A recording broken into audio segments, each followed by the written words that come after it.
मैत्रीपुर गांव में मनोज नाम का एक गरीब मजदूर रहता था। उसका एक बेटा था और एक बेटी थी। गर्मी के दिन थे।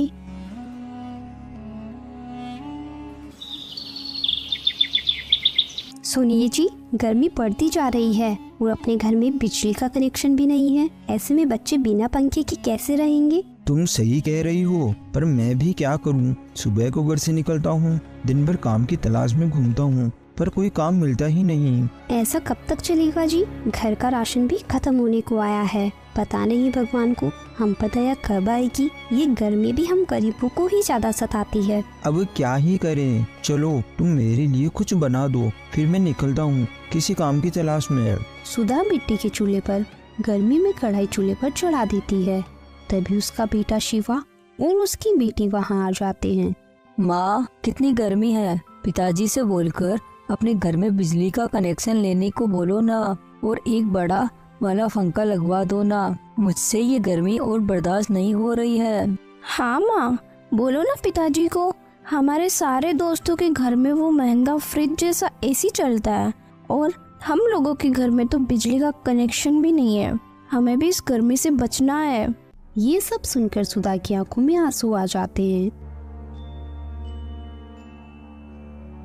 और ये सब मनोज भी सुन रहा था।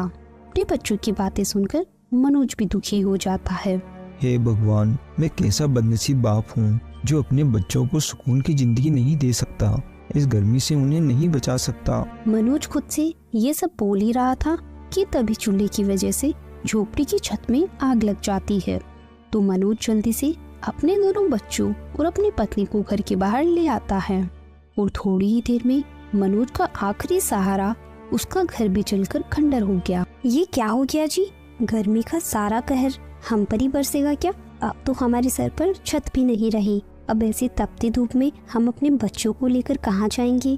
भगवान को शायद हमारी और परीक्षा लेनी होगी। भाग्यवान, तुम चिंता ना करो, ऊपर वाला कोई ना कोई रास्ता जरूर निकाल देगा। तुम ठहरो यहीं, मैं कुछ करता हूँ। क्या करोगे आप? अब तो अपना पूरा घर जलकर राख हो गया। अब अपन कहाँ रहेंगे? मुझे मेरी चिंता नहीं है, मुझे मेरे दोनों बच्चों की चिंता है। अपने गांव की दूसरी ओर जो यात्रियों के बैठने के लिए जगह बनी हुई है, आज अपन वहीं रहेंगे। कल मैं अपने लिए नई झोपड़ी बना लूंगा। लेकिन वहाँ तो लोहे की चद्दर लगे हुए हैं और ऐसी गर्मी में उन चद्दर के नीचे और ज्यादा गर्मी लगेगी। सुधा, और मैं कर भी क्या सकता हूँ? आज मैं यहाँ नई झोपड़ी नहीं बना सकता क्योंकि यहाँ की जगह बहुत ज्यादा गर्म हो चुकी है। तो ये जगह रात भर में ठंडी हो जाएगी। और रही बात वहाँ चद्दर की, तो अपने सर के ऊपर कोई छत न होने से तो अच्छा वही जगह है। कम से कम अपने सर के ऊपर सीधी धूप तो नहीं पड़ेगी। फिर वो दोनों अपने बच्चों को लेकर गांव के दूसरी ओर जो यात्रियों के बैठने के लिए जगह बनी थी वहाँ चले जाते हैं। पिताजी, क्या अब हम इस तपती धूप में इस छप्पर में रहेंगे? नहीं नहीं, मैं यहाँ नहीं रह सकता। मैं जानता हूँ बेटा, यहाँ रहना इतना गर्मी में बहुत कठिन है, पर अभी हमारे पास और कोई चारा भी तो नहीं है। बस कुछ ही दिनों की बात है, उसके बाद मैं सब कुछ ठीक कर दूंगा। बस मुझे थोड़ा सा समय चाहिए। सुधा, तुम बच्चों का ध्यान रखना, मैं कोई काम की तलाश करके आता हूँ। क्या पता आज कोई काम मुझे मिल जाए। इतना बोलकर मनोज काम की तलाश में निकल जाता है और सुधा वहीं रहकर उस छप्पर के नीचे अपने बच्चों का ध्यान रखती है। हे ऊपर वाले, तेज धूप, लो ऊपर से खाने को कुछ भी नहीं है। मेरे छोटे छोटे बच्चे कैसे बर्दाश्त करेंगे जब ये मुझसे ही नहीं झेला जा रहा। इधर सुधा की आंखों में आंसू बह रहे थे तो वही मनोज मजदूरी की तलाश में दर बदर भटक रहा था। मुश्किल से उसे एक छोटा सा काम मिला जिससे उसने खाना खरीद लिया और अपने परिवार के पास चला गया। कोई काम मिला क्या जी? बच्चे दिन भर धूप की गर्म लू में तपते रहे और सुबह से बच्चे भूखे हैं। दिन भर धक्के खाने के बाद एक आदमी ने मुझ पर तरस खाकर मुझसे कुछ बोरियां उठवाई और बदले में मुझे 50 रुपए दिए, जिससे मैं ये खाने का सामान ले आया। कल फिर जाऊंगा और जल्द से जल्द कोई ना कोई काम ढूंढ ही लूंगा। फिर अगले दिन सुबह होने पर मनोज जंगल से घास और कुछ लकड़ियां जमा करके ले आता है और शाम होने तक मनोज अपने लिए एक झोपड़ी तैयार कर लेता है और अपने परिवार को उस झोपड़ी में ले जाता है। सुनो सुधा, शाम हो गई है, तुम अपने बच्चों का ध्यान रखना। मैं भी अपन सबके लिए कुछ खाने का इंतजाम करता हूँ, क्योंकि आज अपन सब ने सुबह से कुछ नहीं खाया। मैं नहीं चाहता कि मेरा परिवार भूखा सोए। ठीक है, लेकिन आप थोड़ा जल्दी आ जाना, क्योंकि कुछ ही देर में अंधेरा भी हो जाएगा। हाँ भाग्यवान, तुम चिंता मत करो, मैं जल्दी ही वापस लौट आऊंगा। ऐसा कहकर मनोज काम की तलाश में निकल जाता है। तभी रास्ते में उसका एक पुराना दोस्त राजू उसे मिल जाता है। अरे मनोज भाई, तुम क्या हुआ? इतने समय के बाद नजर आए, फिर भी इतने दुखी लग रहे हो। सब ठीक है ना? क्या बताऊं राजू भाई, पहले घर में बिजली का कनेक्शन नहीं था, तो बच्चे बिना पंखे के गर्मी की वजह से बहुत परेशान हो रहे थे। और फिर घर की छत चारे की बनने होने की वजह से उसमें आग लग गई, तो पूरा घर जल गया।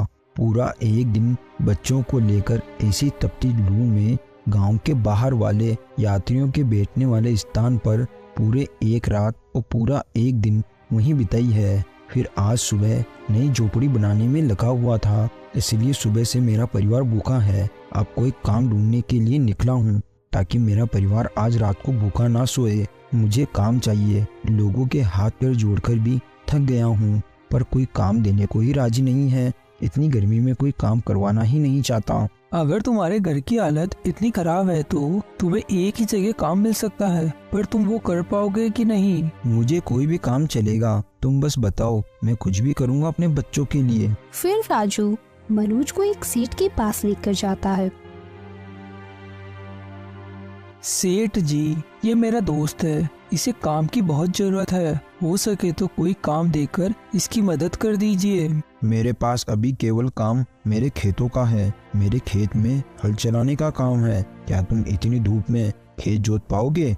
और हाँ, अभी मेरे पास कोई बैल नहीं है, क्योंकि मेरे बैल धूप की वजह से बीमार हो गए हैं, तो वो अभी खेत में काम नहीं कर सकते। तुम्हारे पास अगर बैल है तो तुम कल से ही अपने बैलों को लेकर खेत में आ जाना। लेकिन सेठ जी, मेरे पास तो बैल नहीं है, पर आप चिंता मत कीजिए, मैं आपके खेतों को जोत दूंगा। तुम इतनी गर्मी में ये काम कैसे करोगे? तुम्हें पता है ना दिन भर कितनी लू चलती है, और इतनी गर्मी में तुम हल कैसे चलाओगे? सेठ जी, मैं अपने परिवार के लिए कुछ भी कर सकता हूँ, आप उसकी चिंता मत कीजिए। मैं आपके खेतों में हल चला दूंगा, लेकिन मुझे कितने पैसे मिलेंगे? देखो, मेरा खेत बहुत बड़ा है, तुम जितना काम करोगे मैं तुम्हें उतने ही पैसे दूंगा। इतनी धूप में तुम केवल 4 या 5 घंटे ही काम कर सकते हो, तो मैं तुम्हें 4-5 घंटे के केवल 300 रुपए दूंगा। लेकिन सेठ जी, इतनी तपती गर्मी में आपको पता है ना कितनी लू चलती है, और आप मुझे बस इस काम के बदले केवल 300 रुपए ही दे रहे हो। देखो, अगर तुम्हें काम करना है तो करो, वरना मैं ये काम किसी और से भी करवा लूंगा। नहीं नहीं सेठ जी, आप जैसा बोलोगे मैं वैसा ही करूँगा। मैं पूरी मेहनत से काम करूँगा, क्योंकि मुझे अपने बच्चों को एक ऐसी जिंदगी देनी है जिसमें वो गर्मी से बचकर रह पाए, चाहे उसके बदले में मुझे कितनी ही लू में काम क्यों ना करना पड़े। मैं जरूर काम करूंगा सेठ जी। ठीक है, तो फिर कल से तुम काम पर आ जाना। फिर मनोज और राजू दोनों सेठ के घर के बाहर आ जाते हैं। तुम्हारा बहुत बहुत धन्यवाद राजू, जो तुमने मुझे काम दिला दिया, वरना मुझे कोई काम ही नहीं मिल रहा था। बस तुम मेरी एक छोटी सी मदद और कर दोगे क्या? हाँ हाँ मनोज, बोलो, तुम्हें और किस बात की परेशानी है? राजू, मेरे परिवार ने आज सुबह से कुछ नहीं खाया, तो तुम मुझे आज शाम के खाने के लिए कुछ पैसे उधार दे दो। मुझे कल सेठ से जैसे ही पैसे मिलेंगे मैं तुम्हें तुम्हारे पैसे वापस लौटा दूंगा। अरे मनोज, इसमें इतनी घबराने वाली क्या बात है? ले लो तुम पैसे, ठीक है? अब रात होने वाली है, मैं अपने घर चलता हूँ, और तुम भी अपने खाने का सामान लेकर अपने घर चले जाओ। फिर राजू अपने घर चला जाता है और मनोज भी कुछ खाने का सामान लेकर अपने घर लौट जाता है।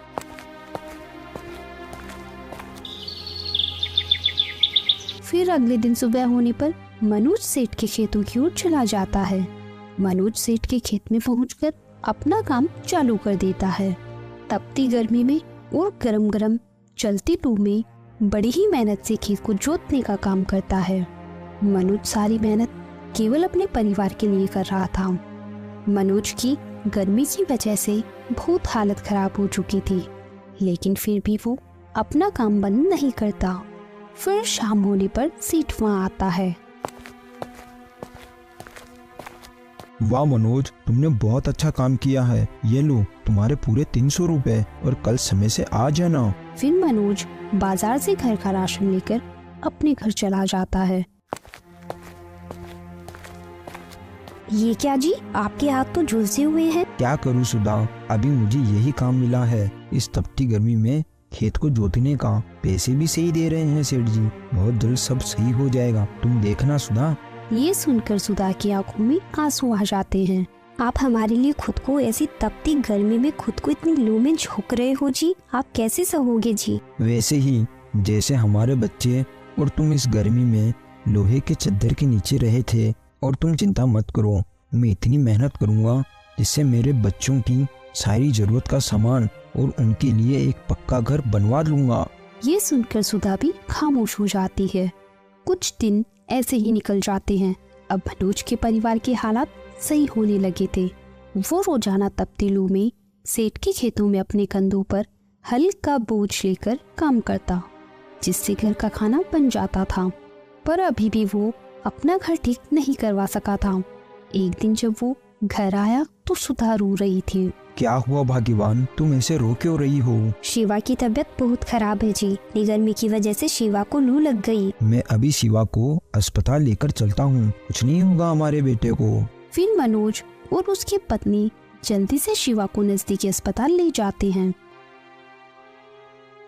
देखो ना भैया, मेरे बेटे को कुछ हो गया है, डॉक्टर साहब को बुलाओ ना, इसकी तबीयत बहुत खराब है। ए गरीब इंसान, दूर रहकर बात कर। गर्मी लगी तो आ गए ढोंग करते हुए एसी की हवा खाने। जाओ कहीं और जाकर ये नाटक करो और निकलो यहाँ से। ये आप क्या बोल रहे हो? मेरा बेटा सच में बीमार है, उसे कुछ हो जाएगा। आप जल्दी से डॉक्टर को बुला लो, हम झूठ नहीं बोल रहे। ठीक है, अगर ऐसा है तो 500 रुपए जमा करवा दो, उसके बाद डॉक्टर तुम्हारे बेटे को देख लेंगे। ये सुनकर मनोज और उसकी पत्नी घबराकर एक दूसरे को देखने लगते हैं। तभी मनोज उस आदमी के सामने हाथ जोड़कर कहता है, देखिए हमारी मदद कीजिए, हमारे पास पैसे नहीं हैं। अगर देरी की तो मेरे बेटे की जिंदगी का सवाल है। तो हमने कोई धर्मशाला खोलकर नहीं रखी, जाओ सरकारी अस्पताल में, तुम जैसे मुफ्त खोरों के लिए वही जगह है। मनोज ये सुनकर बहुत दुखी हो जाता है और शिवा को लेकर सरकारी अस्पताल चला जाता है। एक तो आप शिवा को बहुत देर से लेकर आए, इस वजह से ये और कमजोर हो गया है। तेज धूप और गर्मी सहन नहीं हुई इससे, इसीलिए इसे तेज बुखार हो गया है। इसके अंदर पानी की कमी भी आ गई है।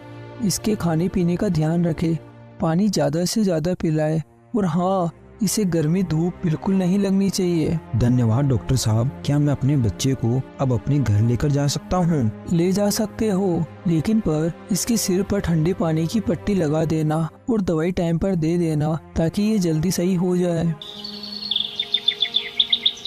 आप अकेली इतनी मेहनत कर रहे हो जी, मैं भी ऐसे हाथ पर हाथ रखकर नहीं बैठ सकती, मैं भी कुछ तो करूँगी। नहीं सुधा, मेरे होते हुए तुम्हें कुछ करने की जरूरत नहीं है। जरूरत है, हम दोनों काम करेंगे जिससे हमारे बच्चे आराम से रह सके। जब तुमने ठान ही लिया है तो ठीक है। फिर थोड़ी देर बाद मनोज भी काम पर चला जाता है और सुधा भी काम ढूंढने के लिए निकल जाती है। दिन भर घूमने के बाद सुधा को एक घर में झाड़ू पोछे का काम मिल जाता है। मालकिन, आप मुझे कितने रुपए दोगे आपके घर में झाड़ू पोछे करने के? मैं तुम्हें पूरे महीने के 5000 रुपए दूंगी। औरत की ये बात सुनकर सुधा बहुत खुश हो जाती है। ठीक है मालकिन, तो मैं कल से ही काम पर आ जाऊंगी। आपका बहुत बहुत धन्यवाद मालकिन। फिर सुधा अपने घर लौट आती है और फिर ऐसे ही कई दिन बीत जाते हैं।